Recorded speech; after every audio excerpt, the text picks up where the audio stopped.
June. Thank you, Don. Oh, yeah. For our early June, Borough Board, Early July? early July, sorry. I'm with Still, yeah, still feeling it. So just want to say thank you for everyone. We have a really important, Borough Board, but we're also going to try to keep it relatively short. I think for, what we're talking about today, which is City of the Oxford Housing Opportunity, we had shared out the updated draft with the comments that we received from most of the boards at the previous meeting. So where folks who weren't able to participate last time have any recommendations or suggestions, we are still listening to those. I want to make sure everyone is aware of that. Now, we also have a couple of folks who are joining as proxy, so it'll be nice to meet everyone. But first, let me call the meeting to order and say, can I have a motion to adopt the agenda for today's meeting? Second? Second. All in favor? Great. We don't have minutes just yet for this meeting. We'll bring them to the following meeting, which is in August. This is a bumped up July. We bumped up the July one. Yes, you do. Do you have a hard copy? Yes, I can pass that around. I haven't. Okay. All right, with that, I will pass it over to the borough president. Thank you, Eric. Good morning, Borough Board. Great to see all of you. It feels like we were here like 2 days ago. It's a very discombobulated schedule and timeline with this zoning action, but we're adapting as best we can. It's been actually a busy couple of weeks since we were last around this table. A few of you and your boards have moved your process forward and weighed in, and we're grateful for the work you've done. We also, in my office, have released our recommendations. And I just want to acknowledge the phenomenal work that my land use team did on this. Lizette, Madeline, and Celeste, who are right here. Can you give them a big round of applause? Madeline's over there. They worked tirelessly for months, including being part of every single deliberation on every single board, committee, full board, and collating and processing all of your great deliberations. And, you know, the last major citywide land use action that where I was part of the discussion, and several of you were here as well, was MIH and ZQA at this point. And that's almost a decade ago. And I am gratified for how much the dialogue has advanced in the past decade. I remember those days of MIH and ZQA where this then gathering and building housing affordability crisis was peripheral, really, at best, to a lot of the discussions. And this time I felt it was front and center for most of the deliberations and most of your boards. It doesn't mean everyone agreed on it, but I think there's an understanding now that we have a crisis here that we have to address, and that what's at stake here is 100,000 units potentially, tens of thousands of which are affordable. Doesn't mean that this proposal is perfect. I don't think you would expect any proposal as sprawling and complicated as this to be perfect. And in fact, our proposal, which is a yes with conditions, does have a lot of conditions, and we have recommendations related to almost every major proposal here, which I encourage you to read. I don't know, we'll talk about those today. Anyway, thanks to everyone who worked hard to get us to this day. It's a big moment for Manhattan and for the Borough Board. I'm excited for the discussions and the vote today. Thank you, everybody. I apologize, I skipped over a roll call and I have to do a roll call. CB1. Here, good morning. CB2. Here. CB3. Hi. CB4. Good morning. CB5. Here. Welcome. CB6. Good morning. CB7. Here. CB8. Good morning. CB9. Good morning. CB10. Present. CB11. Good morning. I'm here as proxy for Xavier Santiago. Nice to meet you. Thank CB12. Here. I know we have Councilmember Marte as well as Councilmember Brewer. Thank you for being here. I will pass it over to Councilmember Morte and then Councilmember Brewer for a report. Great, I'll keep this short, 'cause I know a lot of people want to leave, but we passed the budget, even though it feels like a month ago, it was actually just 9 days ago. And some of the bigger wins that I'm really proud of, especially being part of the Progressive Caucus, was the amount of money that we got for affordable housing. We got $2 billion for the next 2 years. It's gonna go into every type of affordable housing, from NYCHA to home ownership. It's really, we're talking about housing and building affordable housing, but we need the money to actually make it possible. And I'm really proud that this council got the mayor to agree to that. So it's a huge win. We haven't seen that type of amount of money going into affordable housing, I think, in a decade. So it was a massive win by this council. Another thing is pre-K. I know many people, especially parents, were concerned about it. We didn't get to where we wanted to go, but at least anyone that's on the wait list is going to be able to find a seat. And I think that's a massive win for a lot of the parents in my district who were really concerned. There are other big wins, especially you heard about libraries, community compost. Locally here, we got $5 million to give a permanent home to Lower East Side Ecology. If you don't know their work, they do amazing work with community compost, e-waste, and just overall good education, especially in our schools. There was some fear that they were going to be displaced out of East River Park, but with this money, their future is secure there. They'll be able to continue their work. I'd like to thank Councilmember Abreu for all the work he did in making sure that we got the discretionary funds to community composting, because we needed that before we could get capital commitments. But overall, I think this is probably the best budget we passed in the past 2 years. We were able to tackle a lot of the major crises that people are advocating for. Of course, there's a lot more that we think we should have done, but I think this is a great achievement by everyone involved. I'm sure Gail will have a few more things to say about it, but just a little bit about City of Yes. My office has been super engaged. My land use director has been helping CB 1, 2, and 3 with their recommendations. And if anyone wants to see our recommendation, we just released a 17-page report going through every single proposal and what we think should change. And because my district is so diverse, I think it's applicable to the rest of Manhattan, because we have a little bit of everything downtown. And so feel free to reach out to me. Happy to share that with you or any of your members. Currently, I'm in know with these recommendations. It was the same way I was for economic opportunity. We got a lot of our recommendations through. I think we got 19 out of the 21 recommendations through, and then I voted yes for it. So hopefully I feel good about the process so far, and hopefully we could get some of the things I want to cross the finish line. I hope everyone has a great summer and isn't working too much. Thank you, Councilman. Yeah. A couple things. First of all, I agree about the budget. On the composting, the one issue that didn't get funded is the green markets. And we were in touch with them yesterday because people love the green markets and they love to be able to take their compost in there. They need like 3 or more million, 3.2. And so I spoke to them yesterday and they are trying to, I don't know what you call it, scale down, figuring out some way that they can make the green markets compostable again. So that's a big deal for all of our constituents.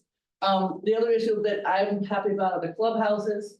I think there were 7, 9, depending on who's counting. These are the clubhouses that maybe 100 people come to that were not included in the mayor's RFP. He wanted big clubhouses, but eventually people have challenges.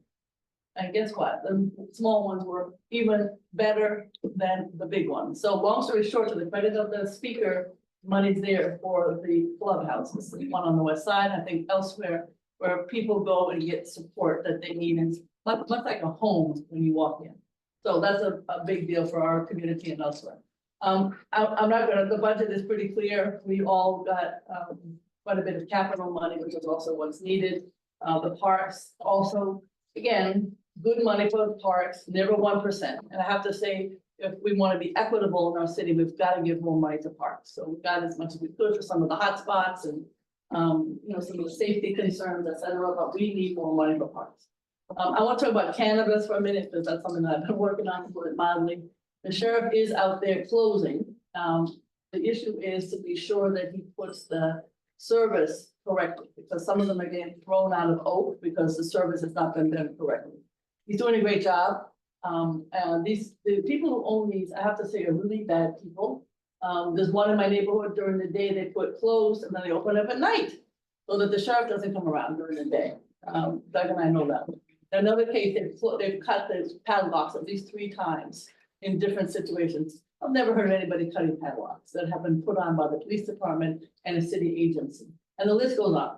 A lot of the people who own them have done time in the past. This is their newest gig, and we want the successful to be those that are legal. Anyway, just so you know, it's not, the sheriff is doing the best he can, but it is still a ways to go in terms of getting some of this illegality out. Young people are smoking as a result of having something right there to be able to utilize. So I am hoping that they're gonna be closing. I wanna also just mention, I don't know where congestion pricing is going. It's just a constant discussion. 60th Street is in my district and other districts. And I think that we hopefully will have some kind of a conclusion one way or the other, because people are very on edge, no matter what side you're on. And then just finally, we're doing a big graffiti cleanup in our office. We have found 1,500 with all my interns, I have hundreds of interns. 1,500 just on the west side examples. It's making people anxious, you know, just to see everything's covered from the mailboxes to the fireboxes and all of the folks that have buildings and scaffolding and so on. So let's see, between the sanitation department, DOT, post office, not easy to work with. We're gonna try to see if we can do close to a zero-sum game. We'll see what happens in terms of cleaning it, and then God knows what happens on the next wave.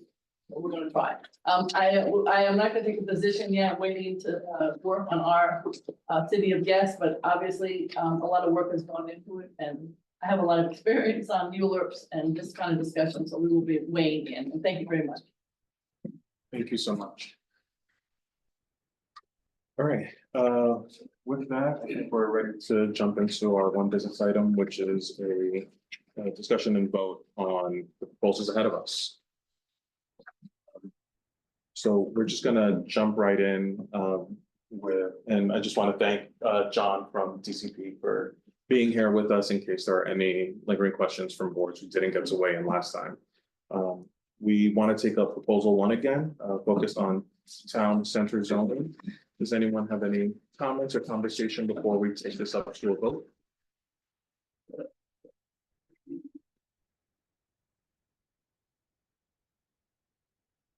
Seeing none, does somebody want to make a motion for everything has been drafted as a yes with recommendations. So does anybody want to make a motion for that? Tim, a second. All right, let's do this as a roll call just to make sure we get the numbers right. So, yes, I just need to clarify that we can vote yes, no, abstain, accused on each individual one for this resolution. correct. Correct. And then my second question is, because we only did a committee vote last night. So I'm operating in this meeting as if it's like our August executive, which means that whatever I do, if it's not ratified by the full board, I will have to send a note back in writing, sending whatever That's fair. Appreciate that. yes. CB2, I'm sorry. for your vote, Oh, abstain. abstain. CB3, Abstain as well. CB, Same. CB5, So I just want to be clear that I'm in the same situation that I have sort of temporary permission for this from the executive committee, but any changes that come out of our full board will have to be sort of Let us rescinded know. or amended, but I'm abstaining for this one. CB6, In favor. CB7, Yes. CB8, Abstain. CB9, Yes. CB10, Yes. CB11, Yes. CB12, Yes. for president. Yes. Or council members as well. Will you be voting today? Or? Sure, I'll vote. Vote No. Abstain.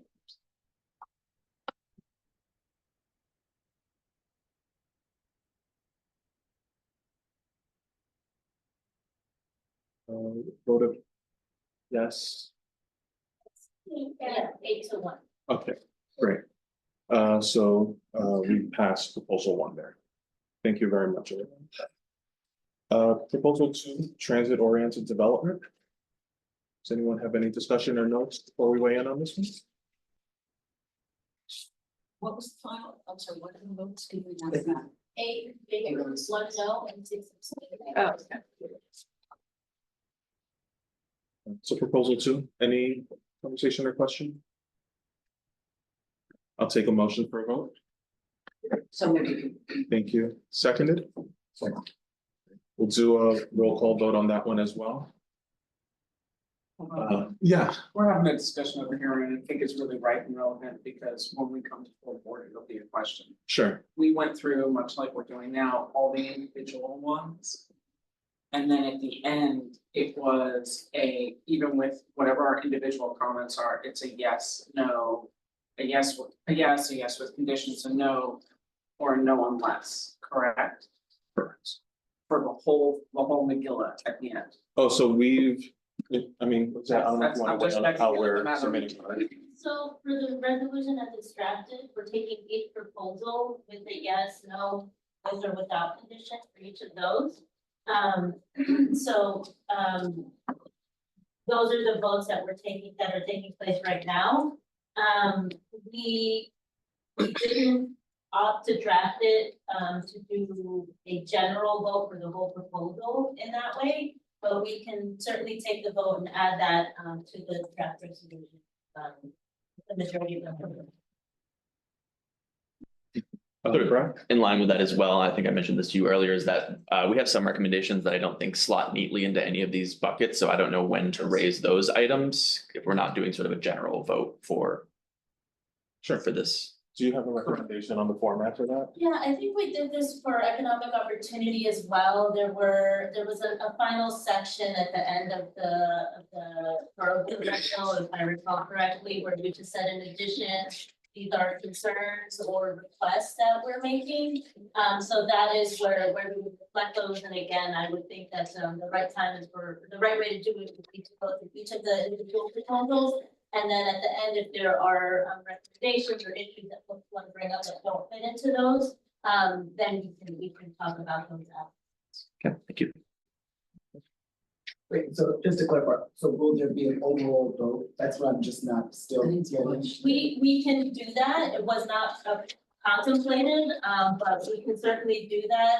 I don't know if Eric, you want to have a vote on a general vote or just, you know, if enough folks in the room agree, we can certainly do that. That's what people.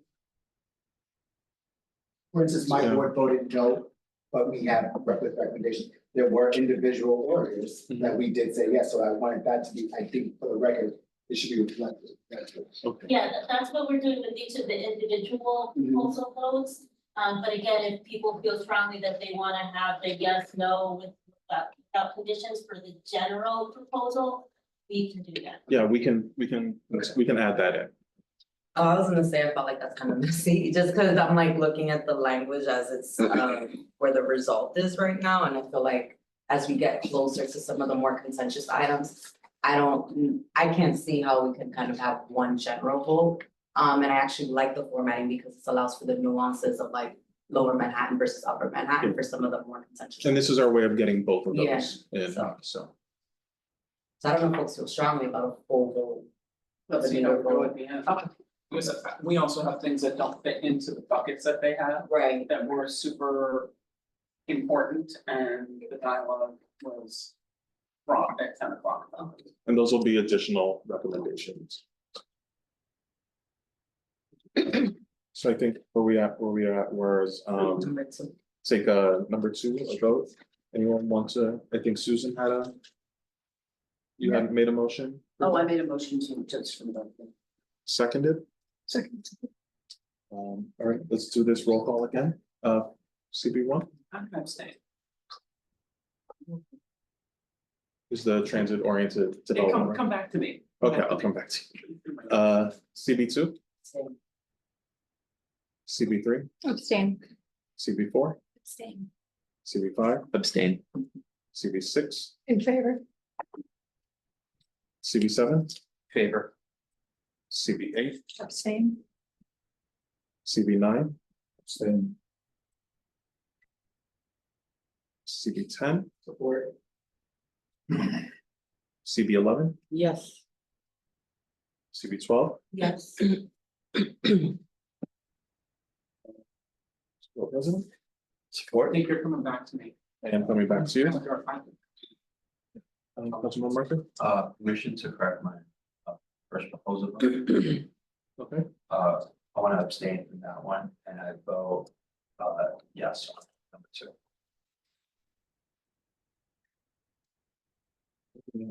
and you said for number 2, you vote yes. Abstain. Abstain.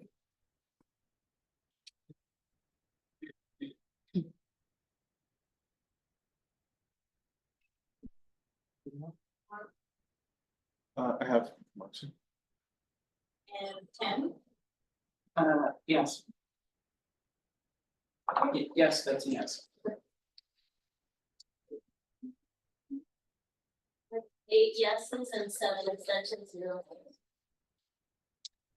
Motion passes, thank you.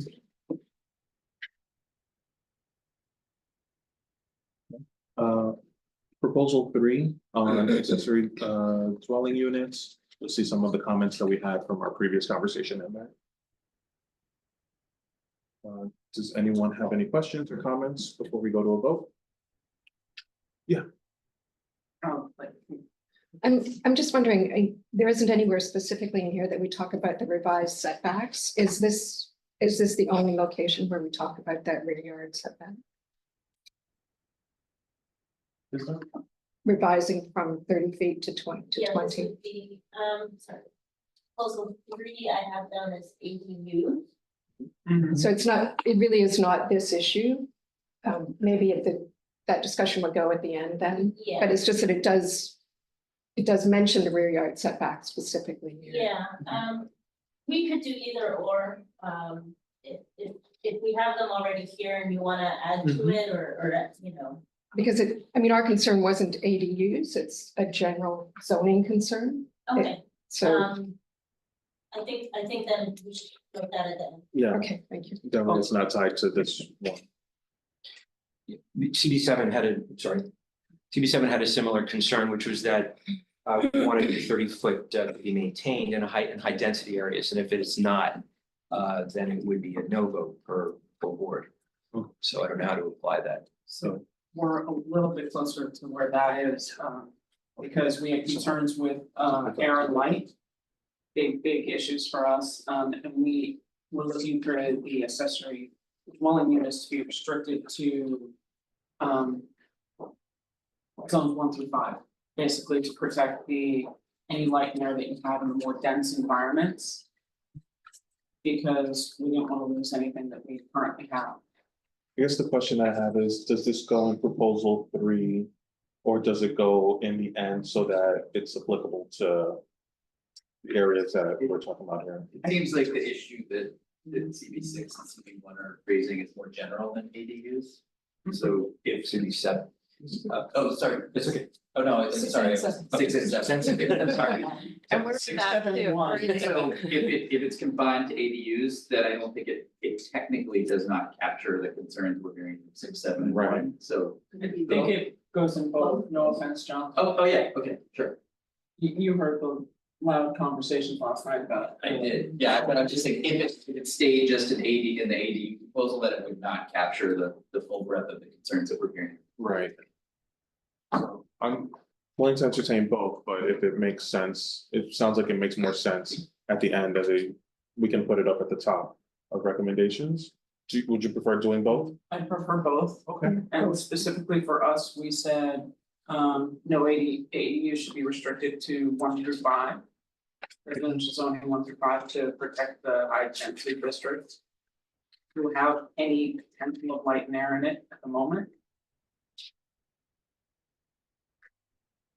Any Because they questions do there? exist in pockets.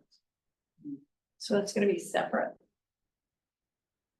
I mean, if it doesn't get added as a modification at Borough Board, then I will have to vote against it. Against the approval. Yeah. Could we just make it one of the recommendations as part of this ADU? Yeah. Yes, we can. That's what we were saying. We can do that. And if we want to circle back again in our general recommendations to make sure for anyone else who had concerns outside of.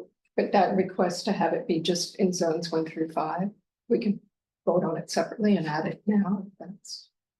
So I think we should do this process like we did it with Toy Econ, which is you all have the draft in front of you. If anyone, if any member brings forth additional conditions, then the vote will be assumed to be With the condition. with the conditions as written, as well as any that have been added. So that would be good, hopefully in one fell swoop. So we could add that condition to this Yeah. absolutely. recommendation. Yes. And the text for that is, It would be restricting Restricting to zone. any ADU. any ADUs. To not in, to be in only zones 1 through 5. To residential zoning 1 through 5, which is the this one. So if you're in an R6, you can't do it. So my question on CD7, my directive is on the 30-foot, maintaining the 30-foot separation and in high density areas, which is a much more broader statement. So I don't know how it is. It's constant, it's, that's where we were going as well, is to maintain 30 feet in high density areas, which is why we did most of our zoning is R6 and up. So that's why we did it that way, looking at the most dense areas, where 1 through 5. Like yards up, Staten Island. Stuff. And we do have a note here that any of these rear yard requirements go through community board approval. So. Even so, it's a. We've. Yeah. could we revise it to say that no revisions to rear yard requirements in high density areas? So I don't think the community board wants to review it. We just don't want to. Yeah, Is Maybe. that, do you prefer that language? we'd be fine with that. Okay. I could have spent less than 45 minutes to an hour last night arguing about light and air and that would. So, I guess to Sandy's language, then could you repeat that? Require that there be no revisions to rear yard requirements In high density. in high density areas.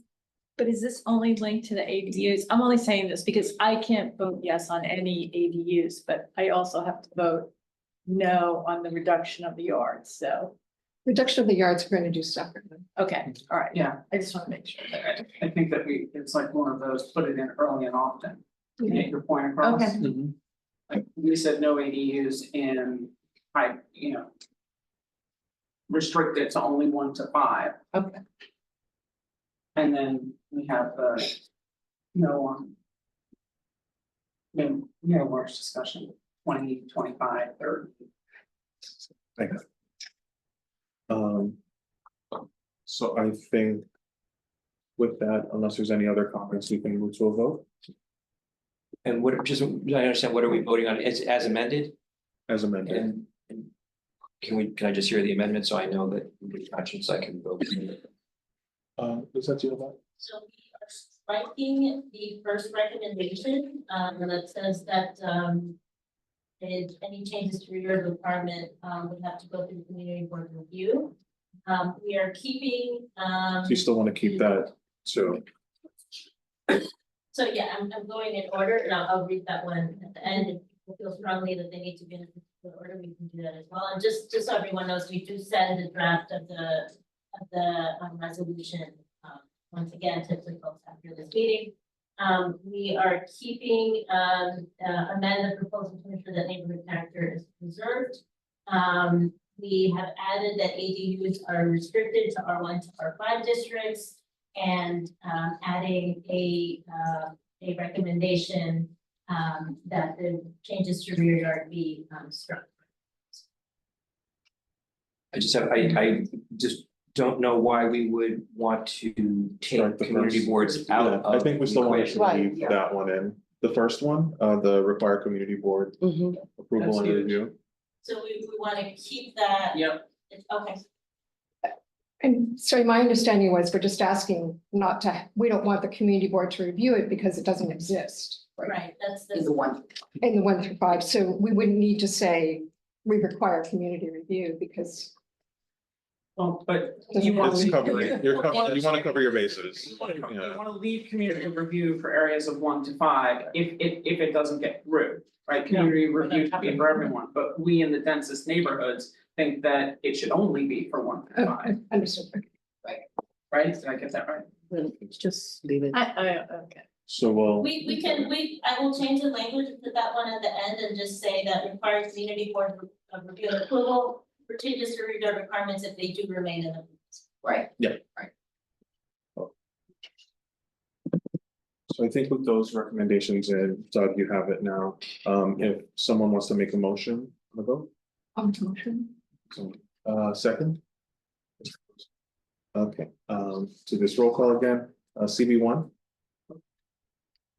CB2, Abstain. CB3, Abstain. CB4, Abstain. CB5, Abstain. CB6, In favor. CB7, In favor as amended. CB8, Abstain. CB9.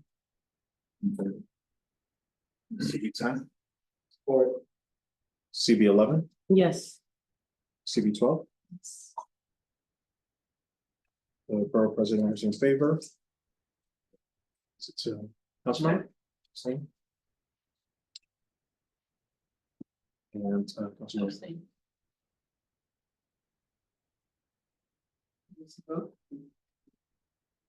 Yes, you're.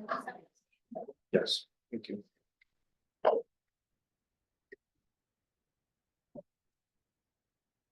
All right, proposal 4, district fixes is what we're calling it. Any recommendations or comments?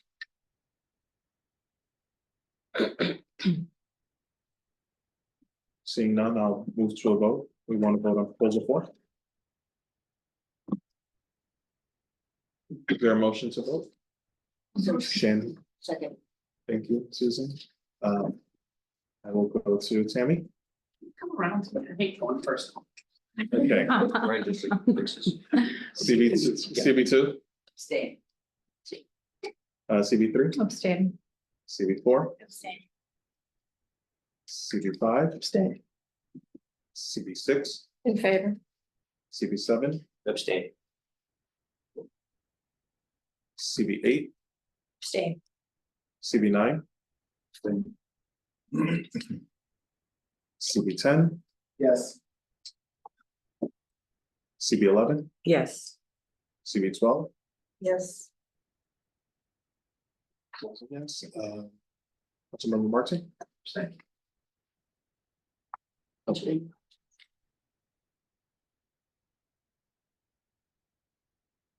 Tammy? I'm gonna abstain. 5 yes, 0. What was it? 5 yes, 0 no, 10 abstain. So based on that vote, does anybody want to entertain a motion for a no unless? Otherwise, we'll move forward as no action. Yeah, 0 no. 10 abstain. Just, I mean, All right. off the record, we're really in favor of this. So we're not gonna be, just give what I mean, if the voting's still open, I would change mine to a yes, because we just didn't have enough really in our district to understand and deal with the details of all the district fixes and taking the deep enough dive. Mhm. So everybody was just kind of like, okay, fine, but on the record, I'm gonna say that problem was to take a look at the deep dive for how many district fixes and where it would be. It's something that DCP has had years to do and they have an expertise. And in a short amount of time, because of the number of proposals, we needed to cherry pick what we deep dove into, no offense intended to John. It was amazing about showing up and answering questions and everything else. It was just one step too far for us, which, I mean, I could go with a yes, but my yes is with reservation that we just, it was too much for us. And that says a lot, because we had a lot of help and we've looked at this for 2 months, but it was just the contextuality of understanding every district fix and what that would look like was just a little too much. Yeah, CB7 had a similar, our vote was to abstain because we didn't have enough information. Subsequently, I've done some personal review, and again, just speaking for myself, we don't want the abstention to be a no. It's really more that it would really a non-vote, but in absence of that, it would be an abstention. Appreciate it.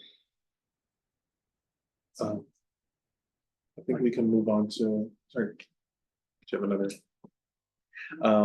So I think we'll move on to proposal 5 on UAP. I think everyone has it in front of them, but you can see we have the recommendations that our office had, as well as what came out of our previous borough board.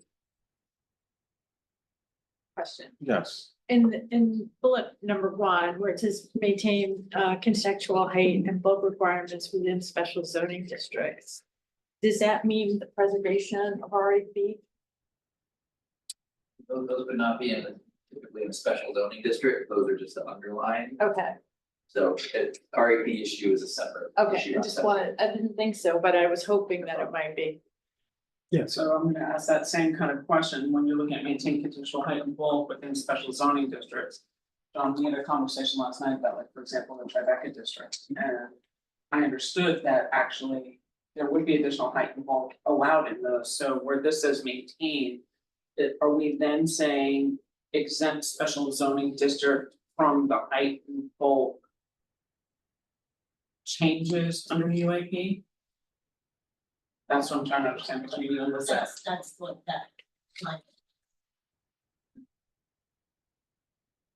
I just want you to know that for CB1, we said that UAP should be a mandate, not an option. So I know that's a major change. And that doesn't mean that it's a yes, because if we're asking for it to be a mandate, not an option, which is a big change. And then we had 45 minutes to an hour discussion on the cap, the tiers and the average, for which we would request changes for all. So we went to 4 tiers, an average of 70. And raising the highest end on the cap to 130. CB4 we haven't taken a position on this yet, but we would be strongly in favor of increasing the AMIs. Any other questions? So CB7, this was obviously one of the most comprehensive discussions we had, and again, on the third bullet point, I'm just going to skip to that. Allowing affordable housing credits to be awarded to developers that are utilizing the UAP. So for offsite. So I think we wanted to be clear that it was an alternative, not in addition to.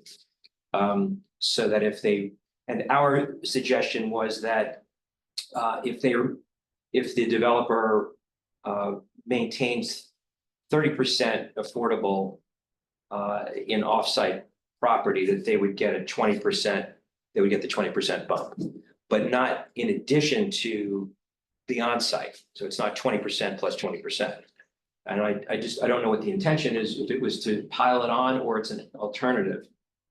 And that is really a question that I would have for city planning. If it, you're talking about the offsite option, the limited offsite option for UAP. Right. So yeah, UAP in general does not include offsite. However, if you're in a site that has offsite today, i.e. you're within a voluntary inclusionary housing designated area or within R10 area, then you maintain access to offsite for the next 10 years. But you would have to provide, the same square footage you would have to provide on site would have to be provided offsite. So it's a 1-to-1 ratio there in the alternative. right, so we CB7 wanted 30% offsite in exchange for 20%. Gotcha, so like a tax, if you do it offsite, you have to provide more square footage. And not in addition to the, I guess we'll call the regular UAP, which is the 20% on-site. It's not 20% or 40% bump, it's an alternative, is CB7's position. Was that the intention of this resolution, or is it defined as an alternative or in addition to? Is what defined as an alternative? Well, in other words, if a developer has a site which they're going to commit to UAP for on-site 20%, and they also are committing 30% or 20% off-site, do they get another bonus? Now they have a 40% bonus. That's not including the transportation bonus, right, for building a subway. Open space. Right, so I'm just, so my directive, again, this is not me, this is my board, saying that we propose change to the language that it's an alternative to the offsite, it's an alternative to, not in addition to. But I don't know what the intention of this resolution is. Is there a potential for 40%, like you said? Not under UAP, no, it's just, you have your market rate cap, you have your affordable cap. If you wanna go above your market rate cap, you gotta provide affordable. So it's not, So right, so offsite, it would be, the offsite would be an alternative, I think that the answer. correct. Okay, great, so that's, okay, thank you. I will say that we said the offsite for 10 years was too long. We're pretty anti-offsite to start I'm with. very anti-offsite. Because that's the nature of community board one, is everything got offsited. So it went everywhere except for where we needed it. So we actually asked for the sunset instead of 10 on whatever's existing to be cut in half. Because at this point, in 5 years, Why we have to have any option? if we had that opportunity, we would. May I ask you, my understanding is this is not building new offsite, it's preserving existing offsite. Right, so if certain regulations are sunsetting, or the ability for the developer to destabilize units, we're saying we want those existing units to be made permanently affordable. That's my understanding of the offsite credit, which is existing stock, not building offsite. Do I have that right? The offsite, as of the onsite, will generally be new construction affordable housing. And to the council member's question, the main reason why there's a transition period is because there are affordable housing developers who have built their affordable housing financed with the promise of being able to sell offsite. And so we want them to be able to sell that offsite and then transition to a world without offsite. But we don't want to leave any, Phipps houses or, breaking ground high and dry, if they have outstanding affordable housing credits. Just quickly, one other thing I wanted to add is that we're concerned about, we already have some areas with an over concentration of supportive housing and the likes, and we're concerned that without looking at what's already currently in place, we could result in an even greater oversaturation, and that assessment can be done before just granting permission for offsite particularly. Brad, do you have something with that? Yeah, I have some on I guess AMI, some comments on that, and I don't know if that is done best here under this, or if it should go as sort of a more general one, because it's related to the UAP, but it's, so is that best now? Yeah, if you have something that applies to. Yeah, UAP. we're looking for UAP, specifically the AMI, concerns about displacement, and so we're looking for some additional tenant protections to avoid some of that displacement, drawing from past pilot programs, and looking for AMIs to be a little bit more targeted to reflect more local neighborhood levels rather than the kind of overall AMI, so that it's a little bit more specific to the areas in which it's occurring. And. Okay.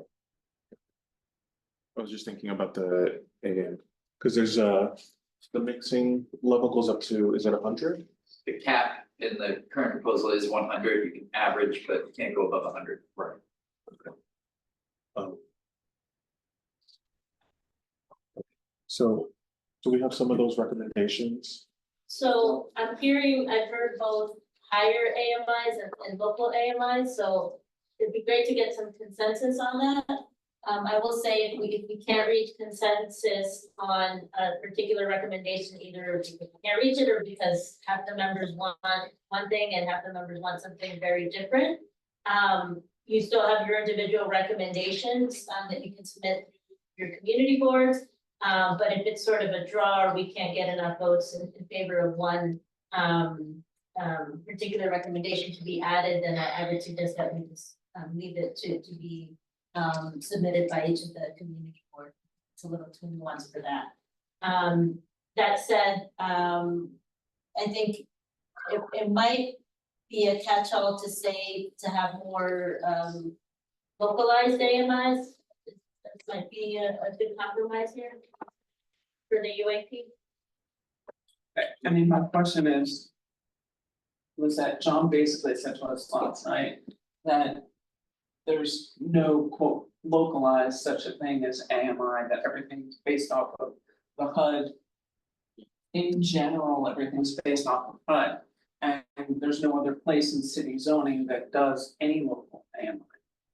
So. No, I'm not, yeah, AMI levels that are, what I heard here, Senior AMI community levels that districts. are reflective of the areas, I think, CB5 terms.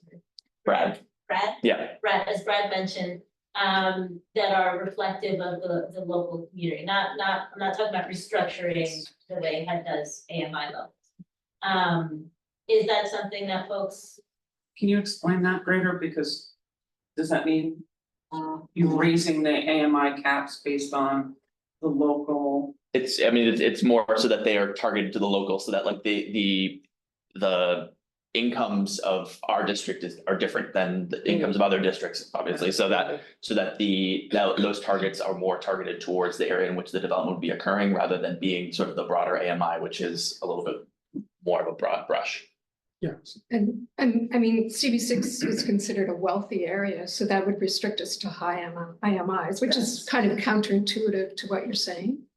So I don't think we'd want AMIs based on our district. We want them based on citywide. We want to introduce lower AMIs in our district, I believe. That would be for my tip. Yeah. I think that's a common problem for those districts with higher incomes, is that you're going to have more restrictions and less diversity of residents. So that was the conversation we had last night. We initially started with the conversation that Brad had. Because there were members on our board who wanted the AMI band up to 160. 165, which is the top of the middle income band. And we ended at 130, because what we recognize is as soon as you start pulling the bands up, you lose the ability to do a large amount of diversified housing, and you're losing supporting those who need housing at the bottom end of the level. And we use, no offense to our city workers, but we try to use city employees as kind of like a baseline, because you can't target any particular industry. But we said, okay, we know that there are employees who work for New York City who make as little as 50, as much as, several 100,000. But if you're looking at the mix for like a family, that's how we said, okay, well, we want all kinds of levels of people. If you make 50,000, you should be able to live somewhere near where you work. You shouldn't have to live 2 hours away. And that was the concerns that we had, was if we did it by only local, then we would lose the lower end, because Community Board 1 is, other than our friends on the Upper East Side, we are the most expensive district in Manhattan, and we're trying to balance it, which is really interesting, because again, more affordable housing you have, the lower the condo and co-op taxes will be stabilized, because all of that is based off of the rent rolls. And so what we're trying to do is look at this a little bit more locally as a way to stabilize, to get moderate income and lower income into the neighborhood. So we specifically did, after a long conversation, starting with 165, our own AMI and whatever, we ended up with, no, we just think averaging through the city to be able to have every neighborhood be more socioeconomically diverse, which is what supports the schools.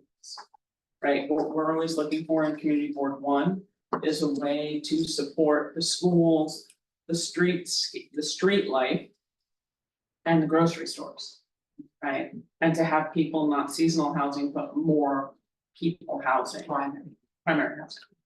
Which is our reason why we looked at that and then we ended up going through the whole dialogue and realizing that that would just not help us in the long run.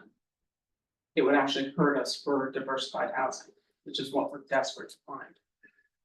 So, Professor, I was gonna just say, it seems like one or the other option may handcuff some boards right now. I would defer to what Lizette had mentioned earlier, that we can try to keep it general now and then say that we want maybe local community board input into the, like, we're talking about something that's more localized. And then in your recommendations as individual boards, you can do that so that you're not affecting the others. Does that sound fair? Yes, it does. I would say in the end, my experience is that we end up fighting with the term sheets and the developer. Anyway, you wanna have the flexibility. Yeah. You don't wanna lose your flexibility. I don't know how you make sure you don't, but that's really important. That term sheet is where you fight. Yeah. You get 15% homeless, then you got your fight. By long term. Sorry, Marquise and then. Well, now I'm just reading through my notes, but some of our concerns for UAP or Community Board 10 was the fact that we believe it will create more market rate housing rather than affordable. And this voluntary option that developers can use will replace the voluntary inclusionary housing option. And while this will provide at least 20% more housing that will be permanently affordable, the UAP requirement should mandate a greater percentage of affordability. We recommended 30%, as well as a mandate AMI 40% instead of 60%. But we thought it would impact and help our district. So I just want to say conversationally, I find this very enlightening. The paradoxical intention of trying to keep a local AMI on the surface sounds very logical, but I do see that in a high income area, what you're essentially doing is locking in that socioeconomic price point and not diversifying. And then the other paradox is in lower income areas, if you're using an average AMI, you actually have the opposite effect. Yeah, That's our concern, is the displacement into and the lower income as a result of using like a higher general AMI. Right, and one last question, is it accurate to say that UAP is replacing voluntary, or does the developer still have the voluntary is going away with UAP? Got it. Yes, Okay. it's not one unified framework outside of MIH areas, you would just have the UAP framework. No more, yeah, okay, got it, thank you. So everything, I mean, I think the biggest thing for us is, we want it mandated. We're done with optional because we've not seen anything. Optional for CB1 has been, thank you, no. We've added that recommendation.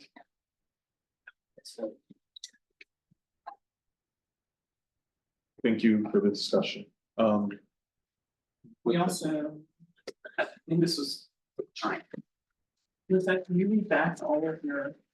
So, it's everything you have before you, does everyone? And then the addition to require UAP to be a mandate, not an option. And what about any changes to the tiers or the average or the cap? So, I think as Eric and I both mentioned, it seems like there's not really like one unified recommendation as it regards that, so we are gonna stay mute on that, and ask folks to, submit their individual board recommendations through their individual boards, which the department will still accept recommendations through, September, and send them to the planning commission ahead of their vote during that month. Can we add that to this part though, let's just say that, you know, there was a real diversity of experience and needs in the communities, and so by it's almost like a deferring or. We can include that in the general comments. I think that if we don't have something in here specific that says that there was discussion for individual needs for increasing the tiers, changes to the cap, or a request to look at the average, that I couldn't vote for it at all at Borough Board because those were big issues for us. I think I'd be concerned around the table if you don't put very specifically in there that this needs change. The silence. The silence is unsupportable. Right. So could we look at, I've added that as a general. okay. So I think with that, can we move to a vote? Wanna know what it said. I'm sorry, I Do you just, want to hear that part again, or, I would like that, yes, please. sorry, can you read that final comment that you added? The final additional condition that was added was require UAP to be a mandate, not an option. No, the increase. Sorry, oh, the general, Yes. sorry. So I'm noting that boards discuss their individual and varying needs as it pertains to AMI levels, and Tears in the cap. yes, and tiers, and I'll add that. So we're adding the, so I have a note from my board, which I, transparency, I'm a little confused by, basically that, in situations where, additional FAR is added, that it would require approval. If not, then CB7 would vote no, abstain, but the bonus is not necessarily adding to the FAR, right? There's an existing FAR and then a bonus on top of it. If you're changing the FAR, I think that's what my board's voice is, then that would trigger approval in you. I'm trying to interpret my board's vote and make sure that I'm voting in good conscience. Do you think it means that if you have the FAR and you want to layer on landmark TDRs or transit moments or something, that would require approval? Do you think that that's what they're referring to? It may be that the baseline FAR is changed plus the bonus, but what I'm seeing here is that any additional FAR should require approval. So at this moment, I'm probably going to abstain given the boards. I'm trying to get clarity on that, so like if something were as normal to go, in front of the board for like R6 to R9 or so, R7 to R10, is that what you're? Well, Is the that- truth is, I'm not clear on what my board meant by that, because it doesn't make sense to me. I mean, because we're talking about bonuses, it is expanding on top of the existing FAR. So I'll Does it sound like that's the intent though? or- I'm sorry, I wasn't, at CB7. yeah, as you go around, I'll look at some additional notes and Okay. What about the sunset? Oh, the sunset, you said, halving it from 10 to 5? No, I know John had mentioned logistically how that could be a concern, but does anyone have any comments about that? The shorter the better. I think, I mean, if they can't get their act together in 5 years, 10 doesn't seem like it's gonna help. I think it wouldn't hurt to add it. Well, it's 5 years until, or the short period, meaning it could take years to develop new construction. right, but So I mean, you until said 5 completion years, or no, until- city permit. Do you file your city permits? I mean, we didn't do C of O because construction could take a long time, but I mean. So opposite. It's not just figure out what that it is. Yeah, it's the vacant land that we have, that's the opportunity, or the purchase of empty buildings that sit while they just wait. Wait.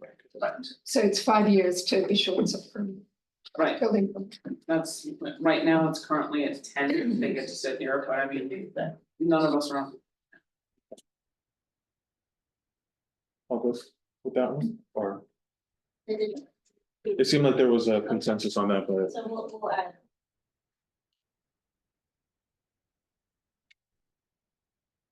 so now with all those comments and, can I have a motion for a vote? Susan, second? Rosa, thank you. Tammy, I'm a no unless. not a yes. So, yes, it's not a yes with change, we're a no unless. Okay, CB two, CB three, Abstain as well. Jessica, I have your abstaining Abstain, across. Yeah. And also Abstaining across. abstaining across as well. Susan, did you want to abstain across or?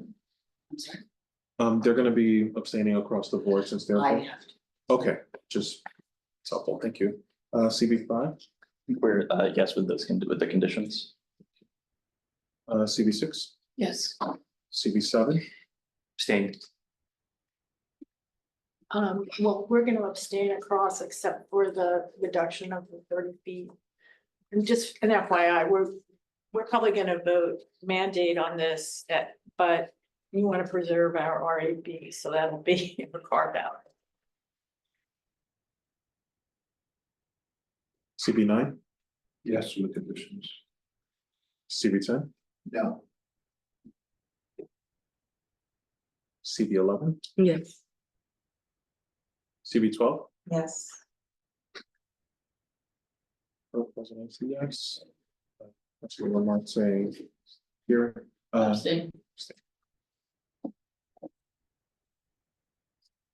Well, that is 6 yes votes, 2 no votes, and 6 abstentions. Thank you, Lizette. I'll entertain a motion for a no unless if we want to issue a comment. I think a no is gonna change my vote to a no. My vote is, my board is very clear that they want this to be a yes with conditions, so if we change it to a deny unless. I'll have to switch my vote You have to switch to either abstaining or not. to a no. Okay, if there's no motion for a no unless, then this moves forward with no action. Wouldn't that be a denial? Yeah. Because you Denial, have 2 no's apologies, and 6 abstentions, so. Correct. It would be Apologies. denied. We would have to take a whole nother vote, as I recall, to recommend deny. disapproval of this proposal. What we did with Koi Econ was, as Eric just mentioned, we will say that the board took no action, but we can keep the recommendations and draft the reso, so it says, no action. However, we make the following comments and recommendations. Correct. I mean, I would do a yes yes with modifications. I can move to there as long, because it's similar to the same. I'm okay to go there as long as it's really clearly detailed that we wanted changes in the tiers, cap, and the band. That would be That's- 7 in favor, we would still need 1 more vote, for a action to pass. So CBC, I'm conflicted because in our resolution, which I hold in my hand, there are conflicting statements. And the main whereas here is that CB7 opposes the procedural change to use authorizations for approval of floor area increases, eliminating the requirements of a public hearing and review of elected officials. On the top part of our resolution, we say that we're generally in support of increasing the affordable housing throughout the city. So, I could, just take a liberty here and say that, we can vote yes with conditions. I feel in good conscience about that personally. And I'd be empowered to do so, but I hope I'm not betraying the spirit of the resolution of my board. But I'd be inclined to say yes with conditions. One of your conditions is community approval. Yeah, I know, which is basically kind of usurping UAP altogether. I mean, it's sort of, because that's the whole idea, is that it doesn't have to be UAP. And yet, so I think, perhaps an abstention is still the closest, but I feel that this is a proposal worth supporting with conditions. And I'm the one here today taking that vote. And so, I'm okay with changing my vote. If that helps, but as long as the conditions that our board has recommended in the resolutions, which I think, Eric, you said you have. Yeah. Is incorporated on the record, then I can sleep at night. So that's okay, we're good with. That would be able, I don't know if we need to redo the roll call. But that's eight yes and one abstention, sorry, one no and 5 abstentions. And yes, with conditions. Correct. Answer conditions. Okay, so the modified vote, as Lizette calls it, means that this proposal does pass. And I just listen, there's not enough I can say about making sure how detailed the notes need to be, not as general comments. Lost, but specifically targeted to this. With everything. Yeah. I agree.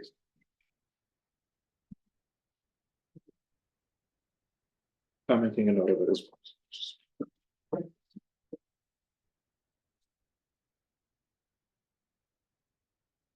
Okay. Thank you, everyone. Proposal 6 on eliminating parking mandates. Anyone have any comments? Yes. It says improve transit and bike infrastructure. We, as you know, we have a pilot program for the trash containers and it really affected parking, losing 8 parking spaces per block at the moment. Every evening, crosswalks, hydrants, sidewalks.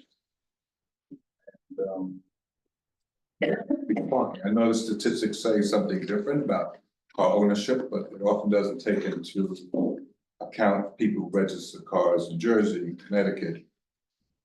I'm a bike rider, walker, I'm a driver, I just see what it's done, so I think something has to be compensated there.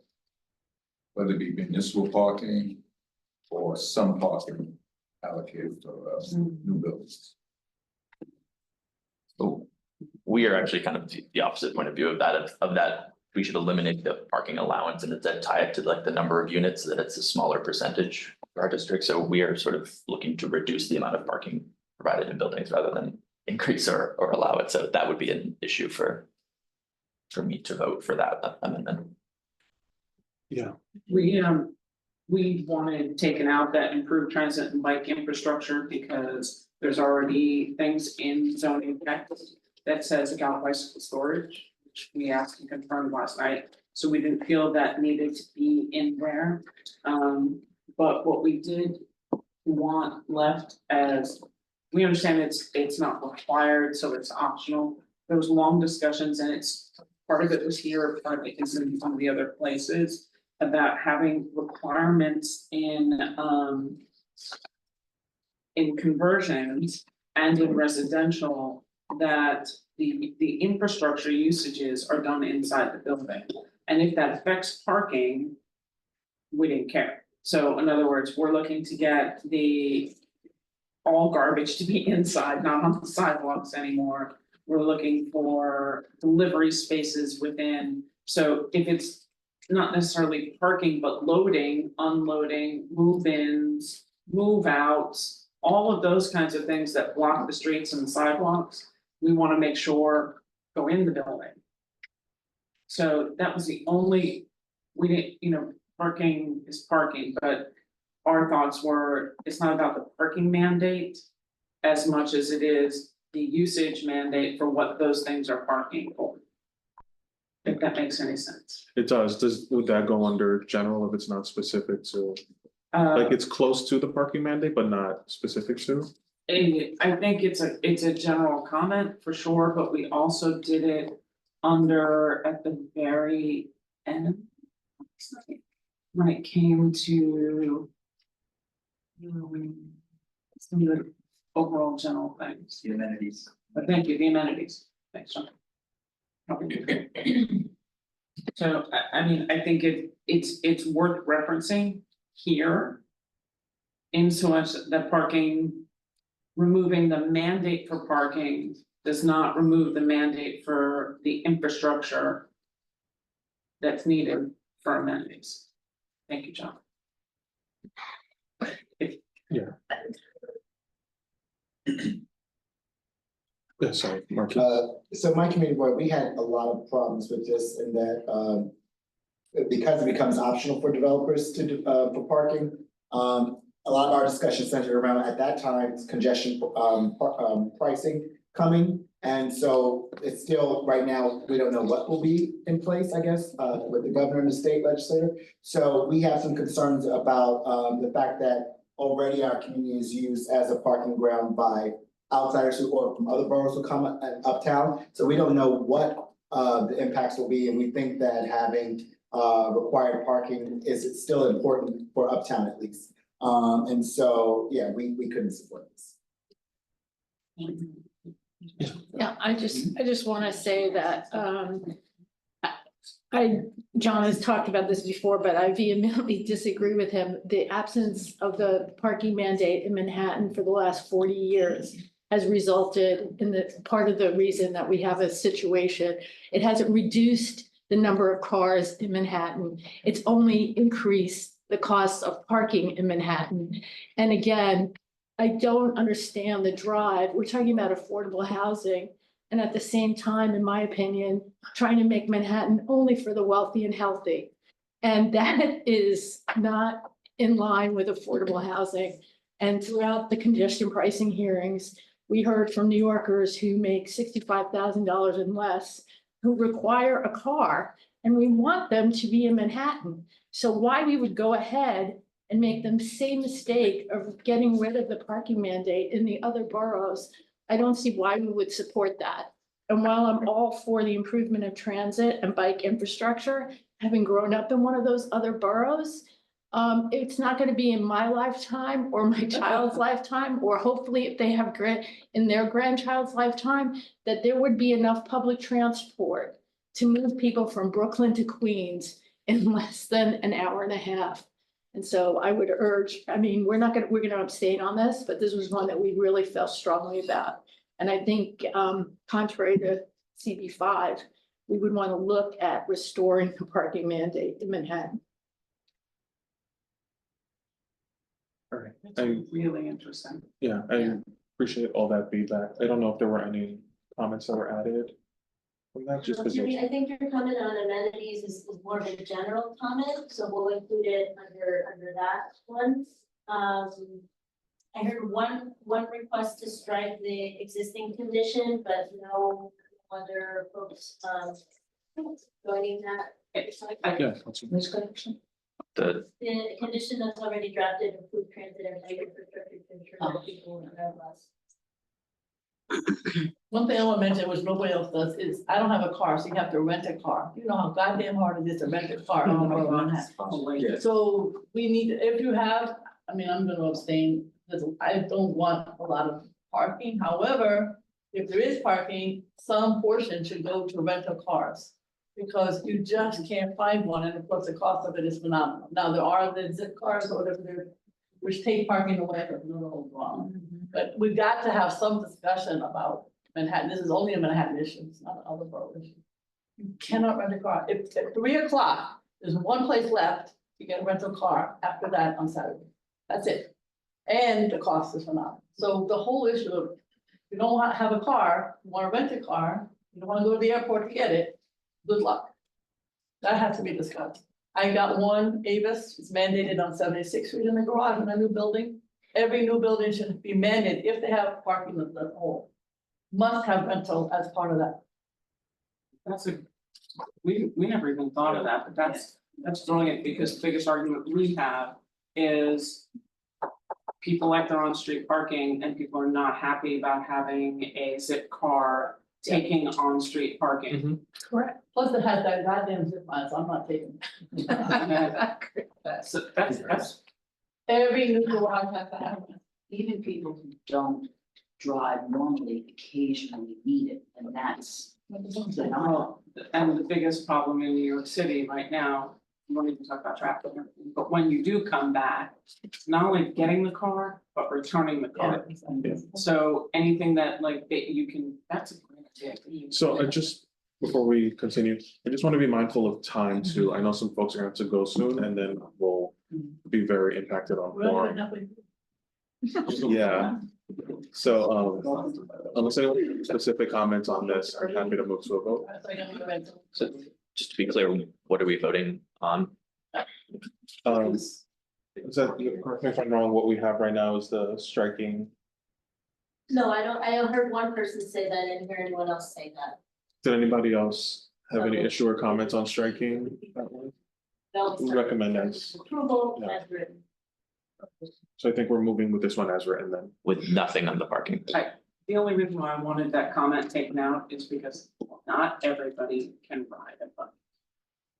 And that's just improved transit infrastructure, of all modes, I'm fine with. But if we're just saying improved transit and bikes, that's a very anti-car statement. Which doesn't fit, Can we just strike to ensure that people drive less? Just say improve transit and bike infrastructure. Yeah. And then that solves. Well, why not just transit? I think having saying transit infrastructure, period, and let people decide whether that's. transit, that's what we're all talking about, is that the need in New York City is to improve transit. That's what the congestion pricing was supposed to do, MTA and everything. So if that's what we're pushing, less parking, improved transit, then let's just improve So transit. we're just saying to strike the bike infrastructure piece, is that what you're saying? So we say improve transit infrastructure, period. Mhm. Is that fine? Okay. Right. Go to move the question. Great, thank you. Second. Okay. Tammy, Yes. CB two, Staying. 4. Abstain. 5, Yes. 6, Yes, 7, Yes. 8, Abstain. 9. 10, No. 11, Yes. 12. No. President's a yes. 6. I'm not saying. Here, so sorry.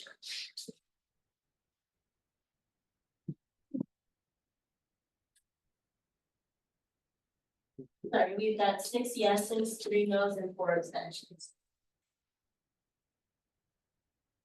All right, move forward on that.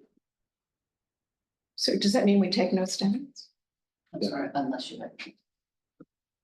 Yeah, but we still put in the recommendation. Okay, we will move on to proposal 7 on conversions. Anybody? Yeah, I'm just not quite sure I understand the first bullet point. I actually can explain that, so. Because Was John that did- too long? Sorry. John did an excellent job last night of explaining, they moved in 1961 to 1991 for buildings of age.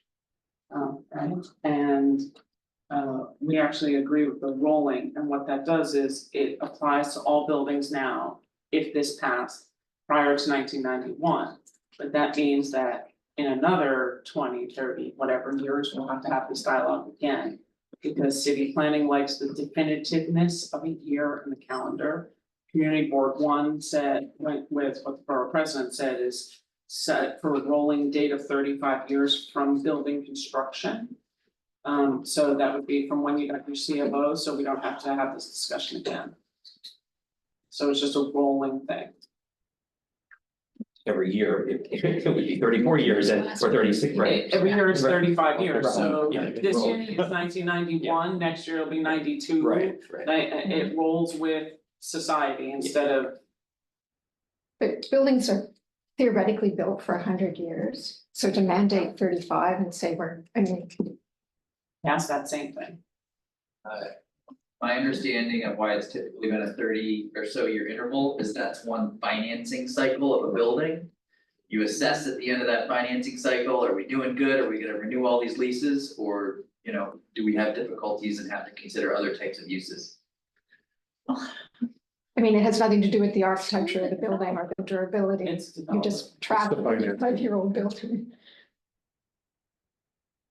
That's. I don't know why there aren't any consequences. Sorry, I know it's here. Why aren't there any consequences for making your own business decision? This is supposed to create housing in the next 10 years, so why shouldn't it sunset? We're not trying to, prop up developers in perpetuity. Motion, please. You have one motion to vote. Yes. There's no other discussion. I'll take a second. Second. Okay. All right, moving to a vote, CB one. We have to vote no because we have more changes on conversions. So if it goes exactly as it is here with no further discussion, we have to vote no. We had other things about where's require a percentage of any housing created through conversions to be affordable. We had, FAR input on that. And we had limitations on conversions with public review for hospitals, nursing homes, civic buildings, things like that. So if you're going exactly as is from just these, I would have to be a no because it doesn't match ours. Unless we can have further discussion. I asked if there was further discussion, so I didn't know.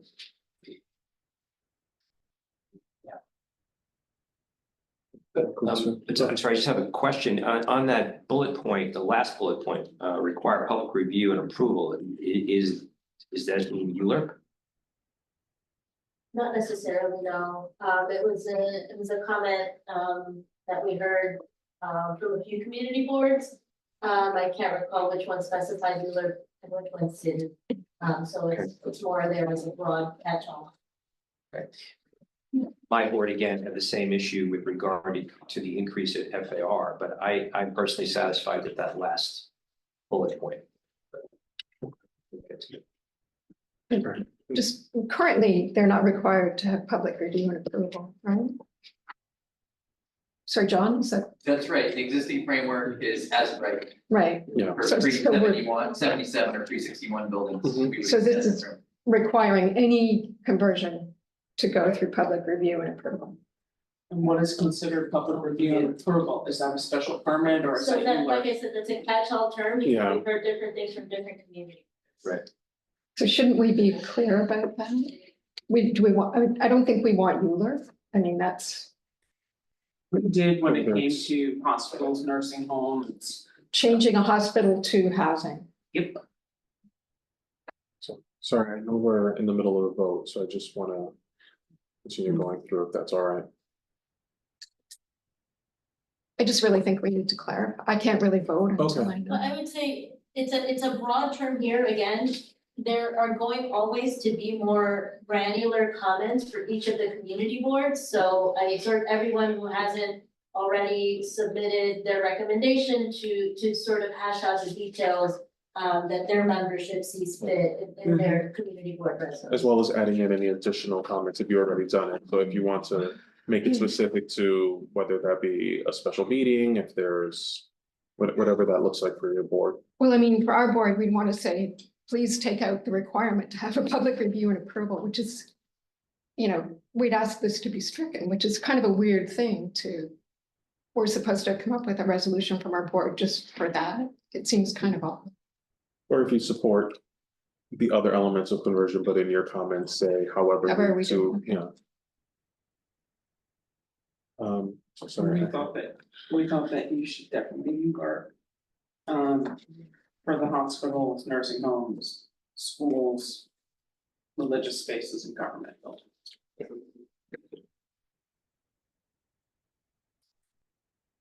We also have a question. More public, actually, ultimately, public. Well, schools aren't always public. Sorry, go ahead, Tim, if you had another. Question on where you have require a percentage of any housing created through conversions to be affordable. Listen, what we talked about was difference between the FAR with residential and office. And with the residential conversion, the additional. Was that to get additional FAR or existing FAR? Just existing, again, this is another one of those comments that we heard from multiple, in different fashions, from multiple community board. So this is more of a general recommendation.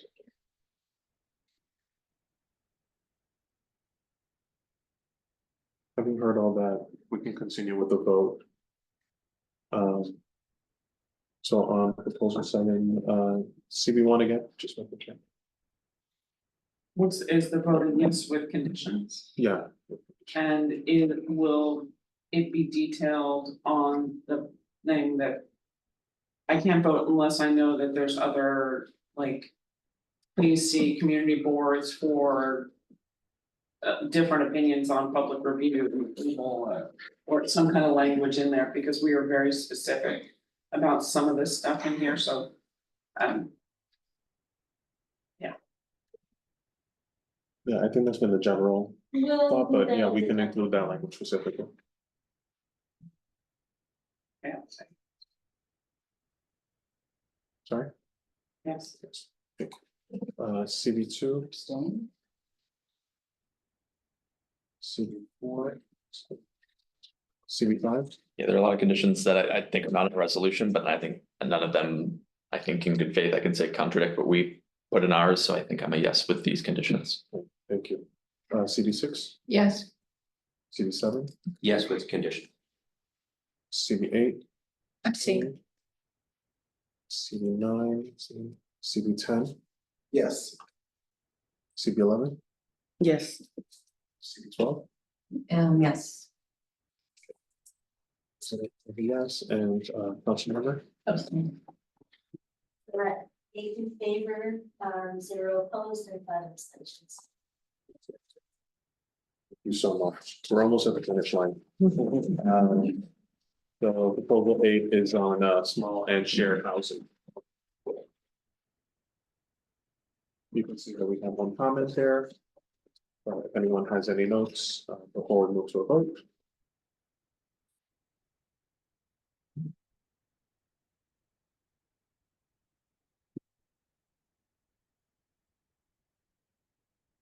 Not currently seeing anything, going once.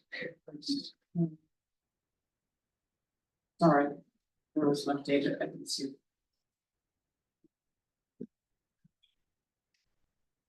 Um, Can you explain the note? I Um, don't think. was that, I think there was just one note on that one, No, for recommendation, apologies, yeah, the, Only new construction or office or residential conversion project would be allowed to have revenues within a grade that makes the smaller shared units. And to prevent the unintended consequences of providing conversion of existing multi-bedroom units into industrial units. Got it, thank you. with that, I'll take a motion for a vote. So, Great, second. CB1, yes. CB2, CB3, is not here. CB4. An abstain. CB5. Sorry. Sorry, CB5. Oh, sorry, yes. Okay, thank you. CB6, Yes, CB7, Yes. CB8 abstained. CB9, Yes. CB10, Yes. CB11, Yes. CB12, No.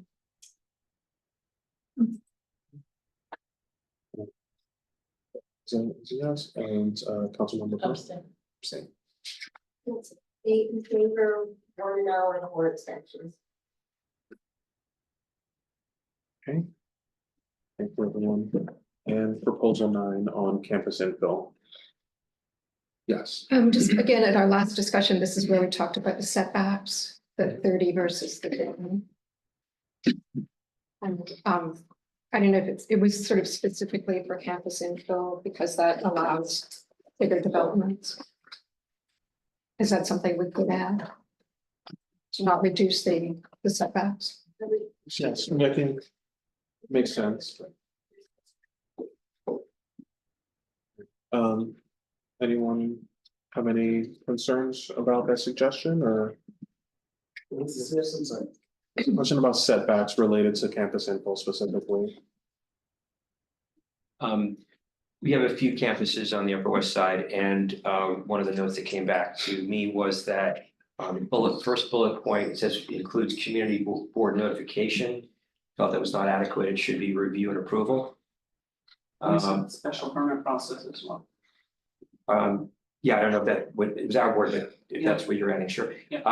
And that, the second bullet point, we were okay with. The third bullet point, that there was an interesting discussion about, on certain campuses, in particular with regard to NYCHA, that we wouldn't dictate the affordability, although of course that is our wish for greater affordability. But if a particular campus voted to have, let's say, market rate housing to fortify and subsidize repairs and et cetera for their own project, we would not want to preclude them from being able to do it.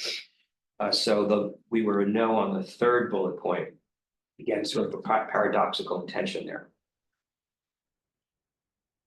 So we were the opposite side. We do also have campuses in CB1, strangely, but we do.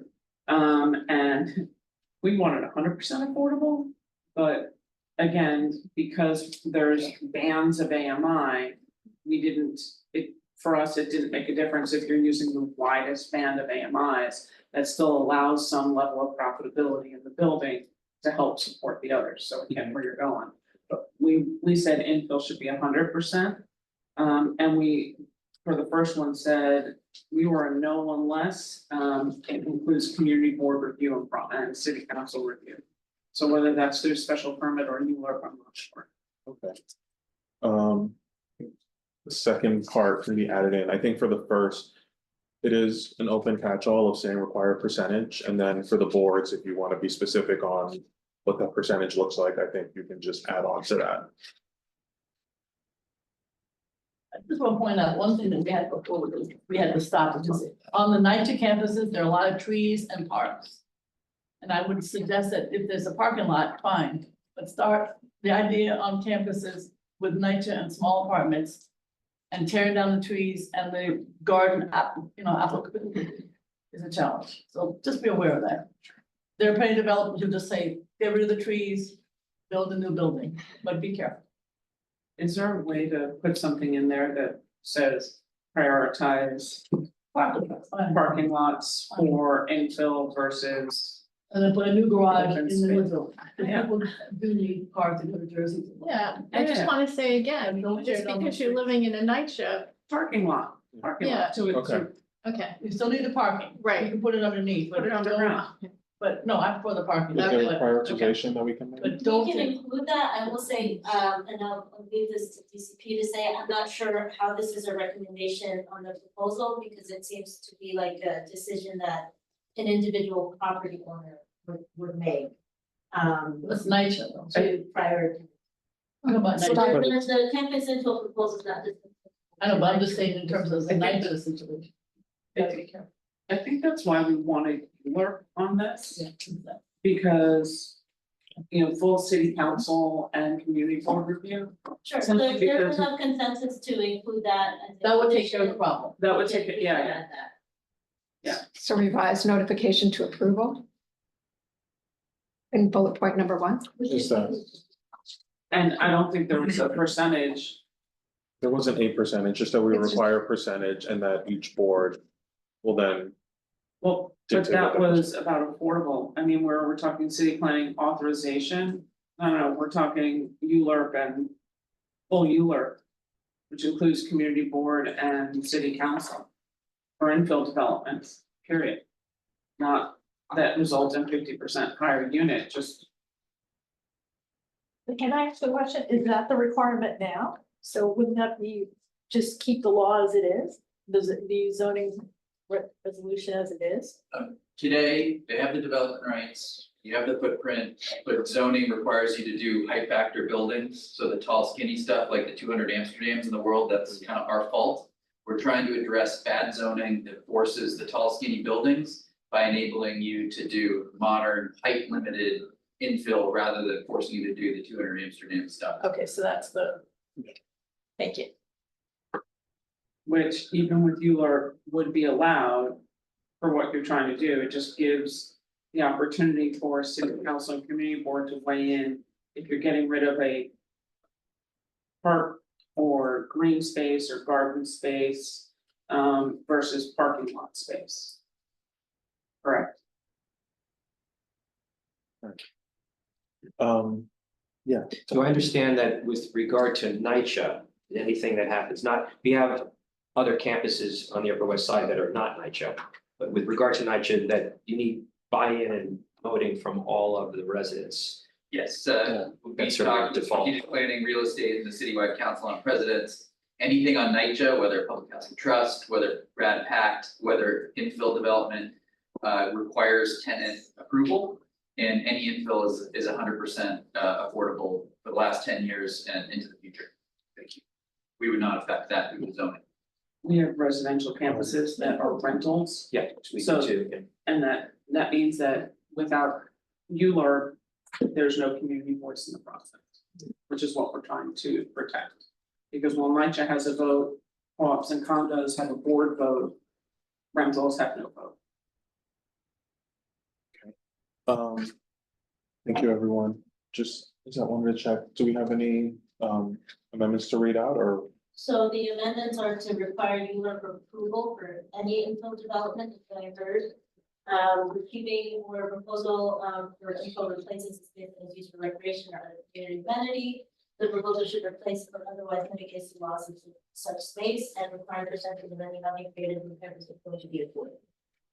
With a note that says, please see community board details on levels of affordability. That's in the general. Yeah. And there are setbacks, sorry, did we add this? I heard you say it, Sandy, I didn't hear. Yeah, I Anybody think else there was- support it? On it? Yeah, I think there Yeah, was. Okay, yeah.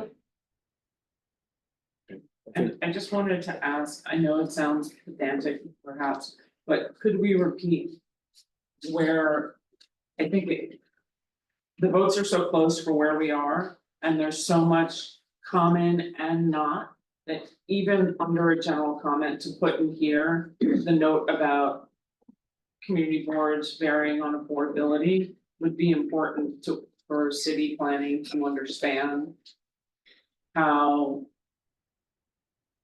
diverse the conversation was, that there was agreement, but the agreement wasn't wholly on any one number of affordable. Mhm. And I think that's really important for them to be able to then go back and look and say, wow, CB1 said 100%, somebody else said 10, to be able to come up with a better outcome. I think it's worth more than just general, but So, repeating. Adding to the required percentage, that percentages should be with the consultation or with the approval of community board, something to that effect. Would be part of you. Okay. I think with all those comments, and I think, thank you, Lizette, for reading those out, we can move to a vote. I'll take a motion. Thank you, Sandy. Second, right? I'm just checking, this is a yes with modifications or a no on one. This is a yes with modifications. And I can come back to you. I know you're always first. Okay. I mean, yes with CB, modifications. yes with one, great. CB2. CB4 abstains. CB5, Yes. Modifications. CB6, Yes. CB7, Yes. CB8, Abstain. CB9. Yes. CB10, No. CB11. Yes. All those in favor? It's a yes, and it's council member? Abstain. I understand all yeses are with modifications. Yes, they are. Right. Okay. Do you have the final vote there? 7 yes, 1 no. Okay, so that motion passes as well. All right, think we're now moving into additional proposals, is that right? So additional proposals also going with our general recommendations, is that correct, or are we going through each additional proposal as well. I'm sorry. Yes, We'll go through each individual or, yeah, the way it's drafted, it's individual. great. So for the additional proposals on new zoning districts, did anyone have any additional recommendations there?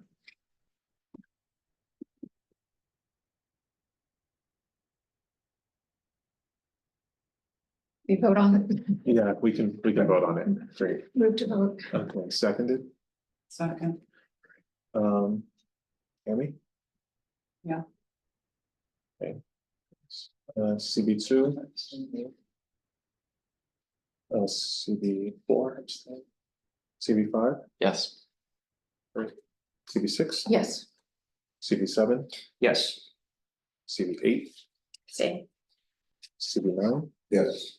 CB10, Yes. CB11. Yes. Those are yes, and council members. Thank you so much.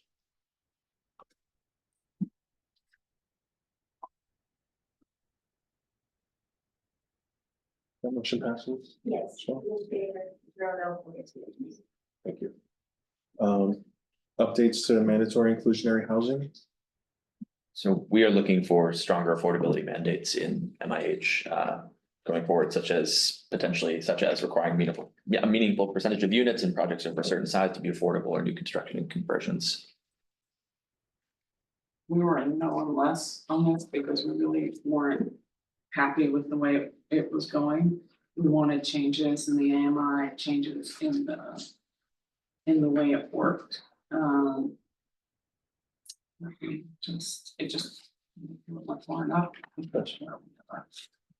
the meantime, did anyone else have any other comments? My notes, option 3 would become a standalone or rezoning allowing for 20% affordable units at 40% AMI, and Europe would still be required, was what my board said.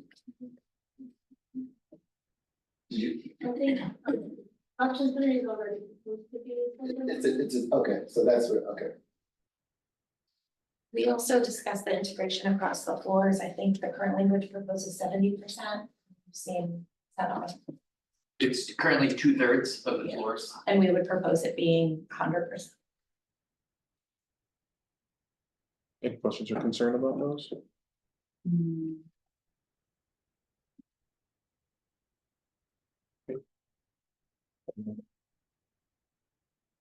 Checking before we go to a vote, Tammy, did you have a thing to I add? was trying to find my notes. It just got a little late in the night, so apologies, just give me a sec.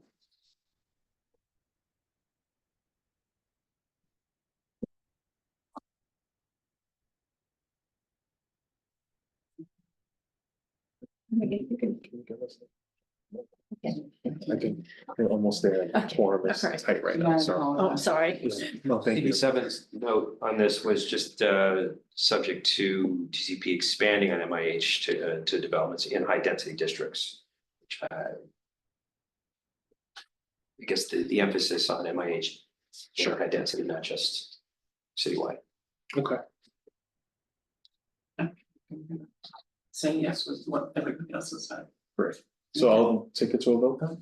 And we're adding the stronger affordability housing mandates because that covers most of our concerns, is that Yeah. correct? Okay. Anyone want to make a motion for I'll that? make a motion. Second. Second, Is this for yes with conditions or no unless? yes, with conditions.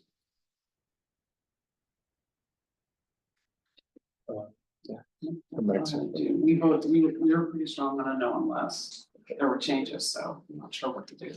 Okay, CB2 abstain, CB4 abstain, CB5, Yes. CB6. Yes. CB7, Susan? sorry, Doug. Doug.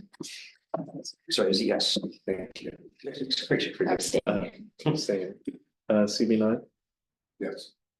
CB10, Yes. CB11. Yes. Vote is up here. Vote present as yes. Councilmember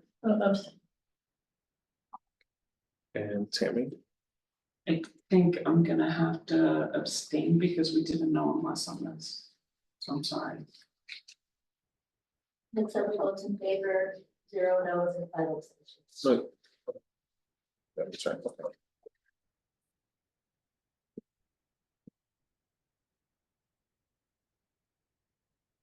Moving quickly to sliver law. Any comments on sliver law proposal? Otherwise, I will take a motion for a vote. So moved. Second. Second. All right, taking a vote, Tammy? Return to me. Sure. CB2 and CB4 abstain, CB5, Yes. CB6, Yes. CB7, Yes. CB8 abstain. Yeah. CB9, Yes. CB10, Yes. CB11. Yes. Which one is it? Yeah. What president? Councilman, abstain. Tammy, coming back to you.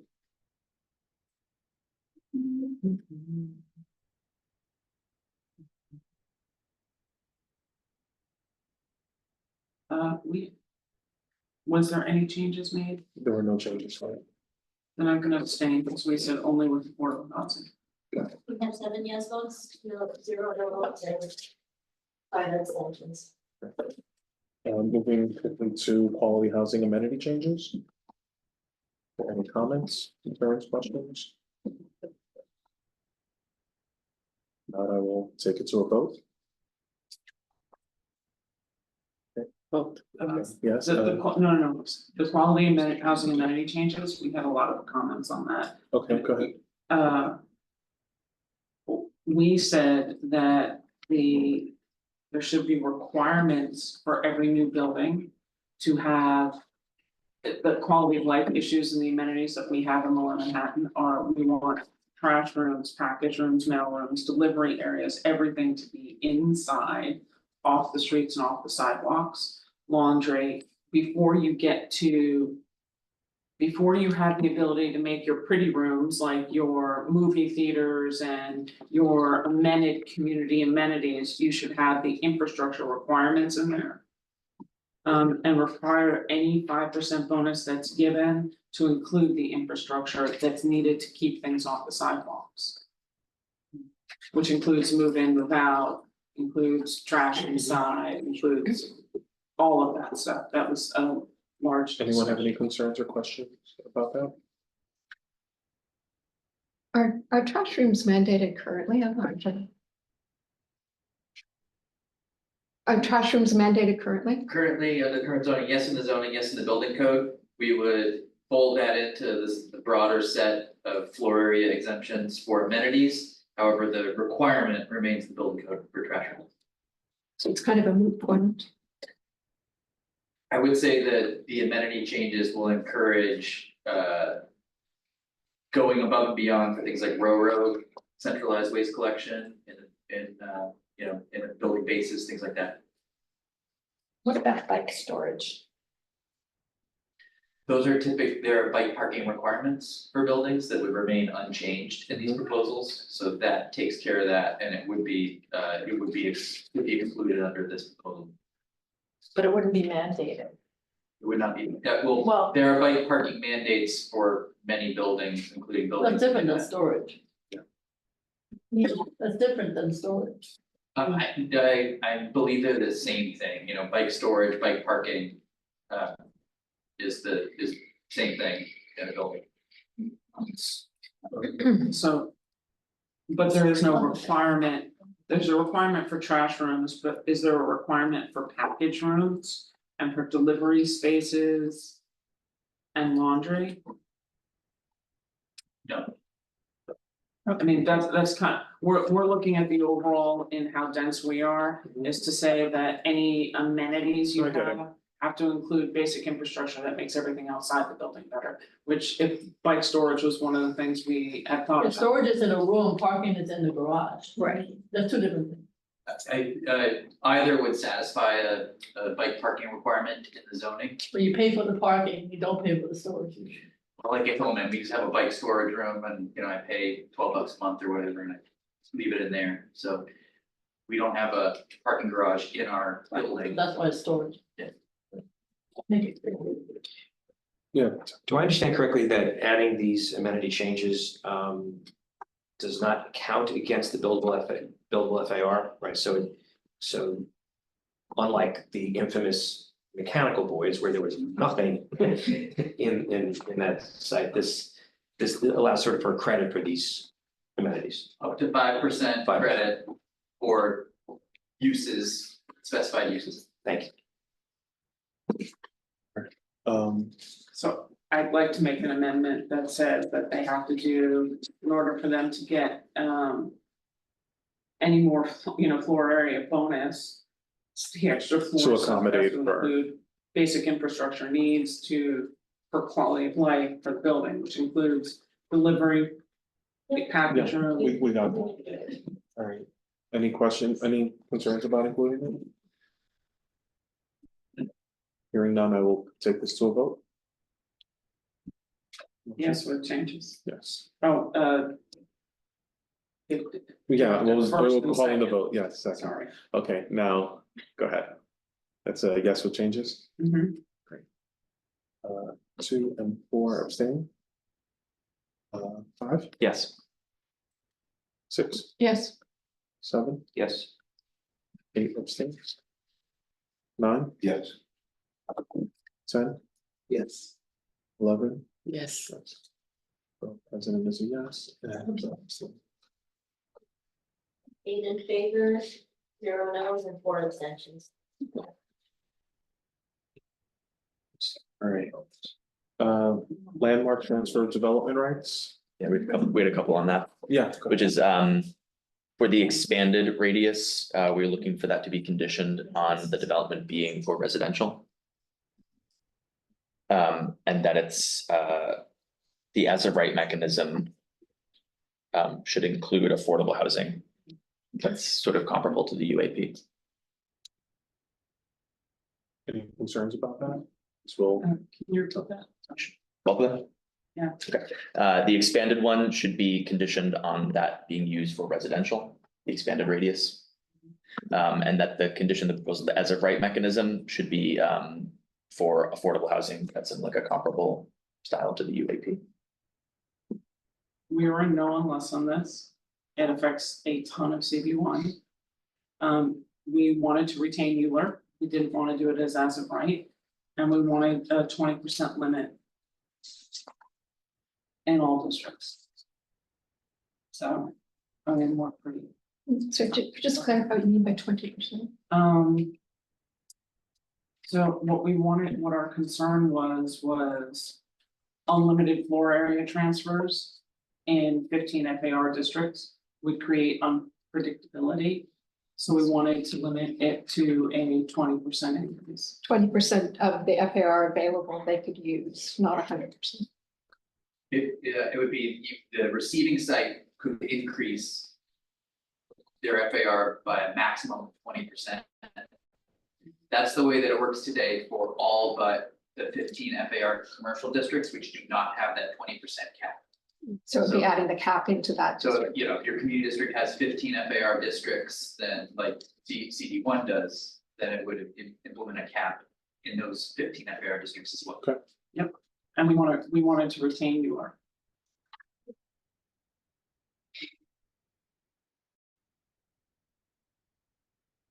We don't, 60-day comment period does nothing for us to obtain community board.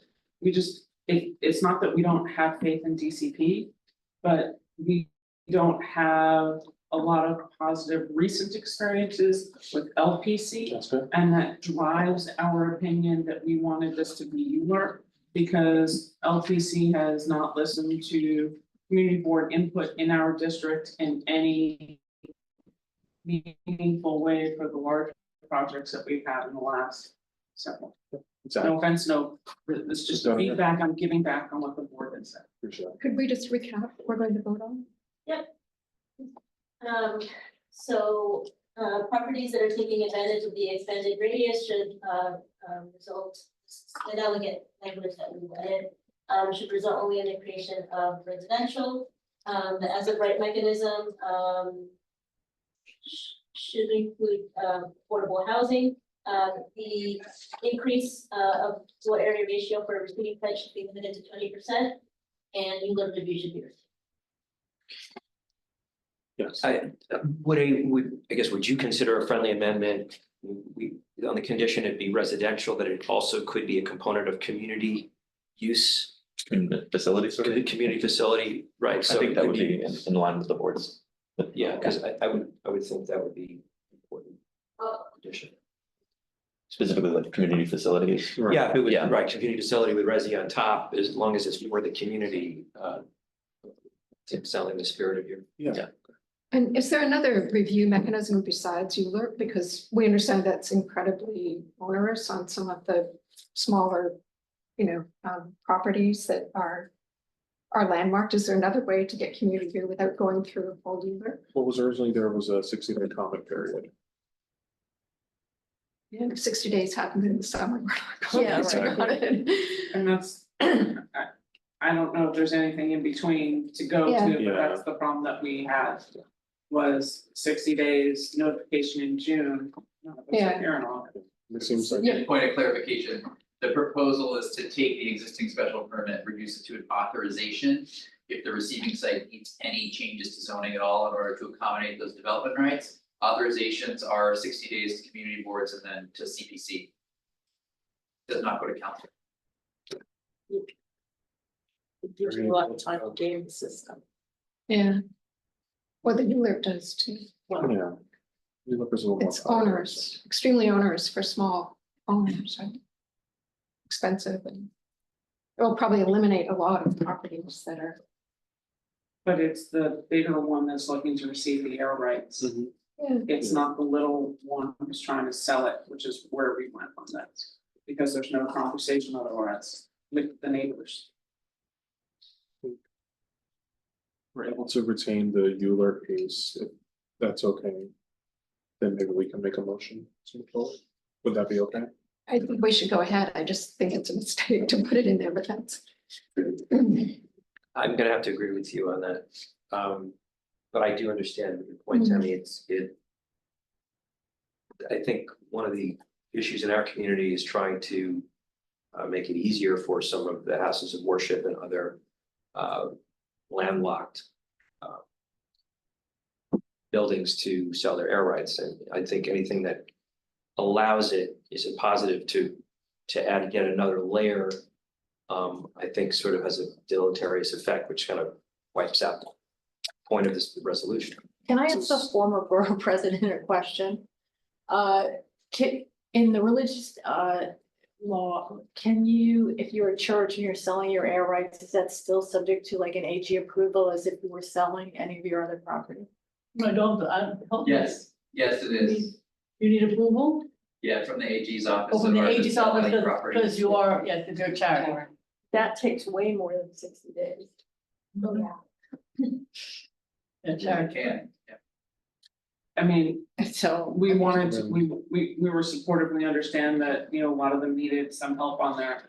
But the concern that we had is you're unplugging the community board and the public from any of it. You want to support the locals, the smaller ones, but it's not really about the selling of the air rights for the smaller properties. It's about the receiving sites. Where it lands. It's where it lands. And we have seen in community board one extraordinary problems and changes that have happened in several areas around the district on this. That's why. Very Barnett. And we heard the same concerns at our board as well for that you're raising. I mean, the one that Gail raises for Barnett in particular, we are still to this day fighting for the promises that developer made to create a park area across the street. And He's called me 3 times while we'd love to have him for lunch and sit him down where he was supposed to put the benches and chairs and trees. So is there any way we could make this size restricted, for instance? Is there a nuance that we could put in here? So I added a comment in the general section, just noting again that the community boards have differed on the elimination of ULURP review, noting that it's currently an onerous requirement that hasn't been used as it's currently written in the zoning text. So hopefully that captures some of the concerns that people have brought up. And I made sure to note that it is in particular, related to this proposal. And does anybody feel anything about the 20% limit on the receiving side? Was that added? I think Yeah, Yeah, that was already Yes. added, yeah, we already. I would prefer to see something stronger because we were a firm no unless there is a retention of ULURP.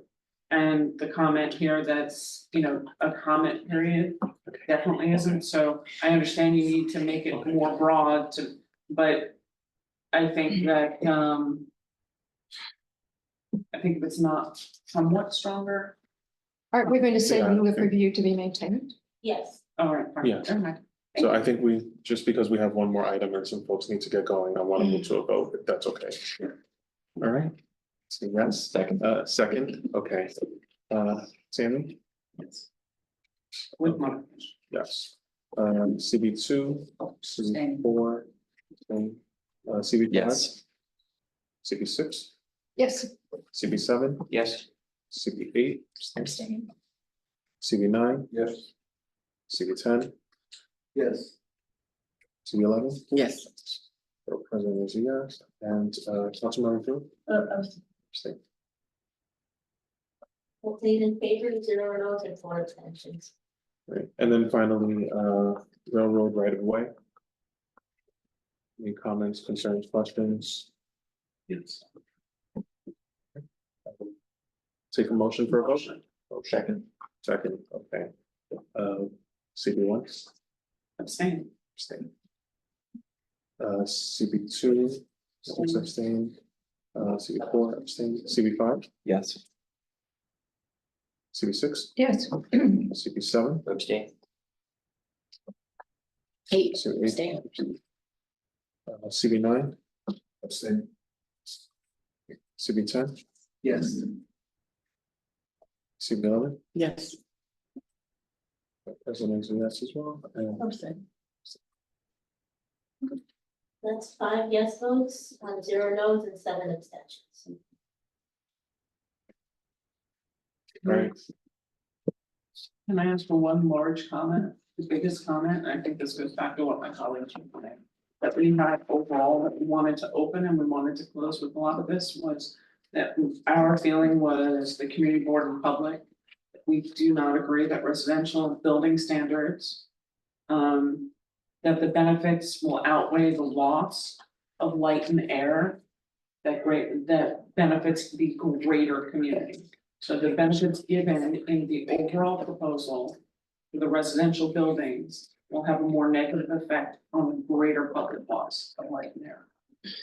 So that's something that at every proposal we talked about. And that goes back to the ADUs, the 30-20-20, all the light and air conversation were really critically important to how it feels to live in the city, not only for the people in that building, but for the buildings around. And I don't know how people at the table feel, but it was a really overarching dialogue. Very much so. And that was the one thing that wasn't highlighted in any of the documents that we received, but people felt really strongly. And I know I asked specifically what additional building types would be provided.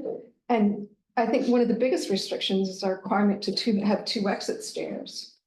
And that's not changing in this zone, and that's a different issue. So if we want to introduce different housing types, we really need to change other things besides the zoning. We had concerns at CB7 in high density areas pertaining to the donut in row houses and brownstones and things like that, in particular. that's been it.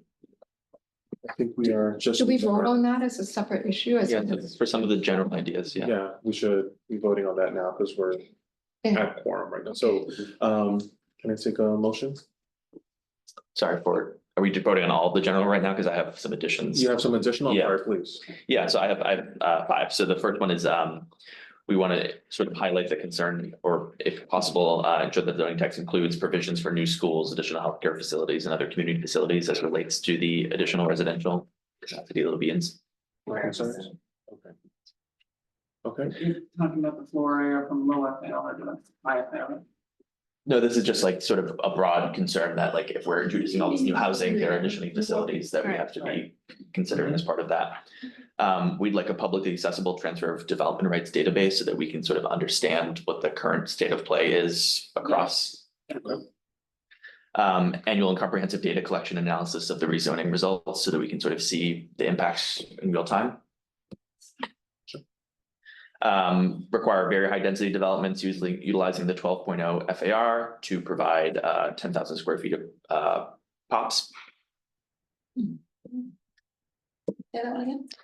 Require very high density developments utilizing the 12.0 floor area ratio to provide 10,000 square feet of POPs, privately owned public spaces.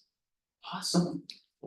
And then complementing that, mandating that POPs over 10,000 square feet and serving food provide access to public bathrooms.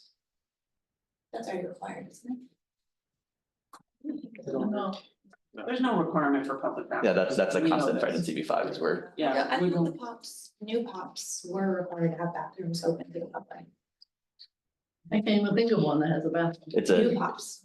I think it's an argument every time. Yeah, because it may not be dedicated food and beverage service, it could just be for people playing chess or back end of that table. And also its enforcement is very difficult for that. and access to bathrooms is dependent on developer. Seems like most were in agreement with those, if we can move forward to a vote unless anyone has any other. Comments. Take no through our notes. I apologize for delaying this, but can, beyond those five, are there additional ones that we can read just so we have a sense of all of the ones that we're voting on for this? Yeah, about my rental cars. Yeah.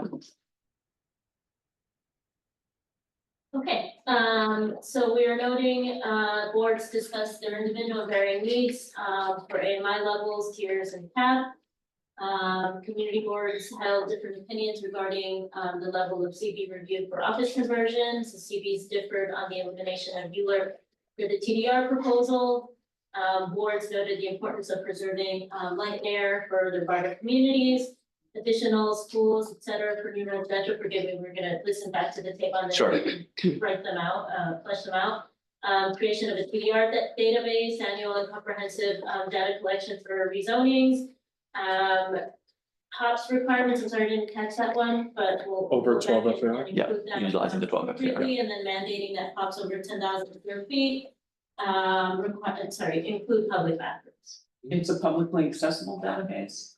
And then I think in the beginning where you say about the process with community boards, I think the one thing we all agreed on.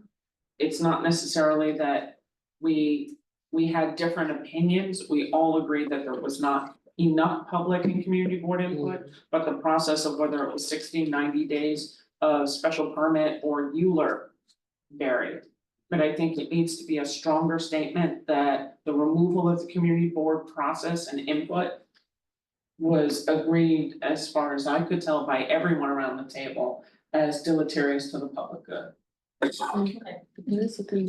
I would agree that concerns in our board were that that community engagement, community boards remain strong, and notification, for example, is not enough. Just like adding additional residential. Notification is community, not we should also be considering the inclusion, community is not a services like- deep enough Like inclusion healthcare in and the schools, process. that'd be required, because with. Yeah, makes sense. I think with all that being read, we can move to a vote. Yes. So move, second. Tammy, Back to 2 abstain, 4 abstain. 5, Yes. 6, Yes. 7, Yes. 9, 10. and this is about general The recommendations. general recommendations as a whole, let me just make. As a whole. Yeah, as a whole, yeah, no. Excuse me, general recommendations to the proposal, this is not That's what I'm confused about. We're voting on the inclusion Of the general comments that we just made. Comments too, not. Yeah. So could that be a no unless? That's not a no, it's just that we're taking a vote to include these. To include the general comments that we just listed out right But now. it's not, we're not voting yes on the actual proposal, it's Not the no. whole To proposal. include these comments. Just the Yeah. I can put that, I'd like to. Yeah, just To like. include the this- content. Yeah. Yes. Yeah, I can actually support that too. Okay, great, thank you. Yeah, Yes. yes. Everybody's gonna be yes on this.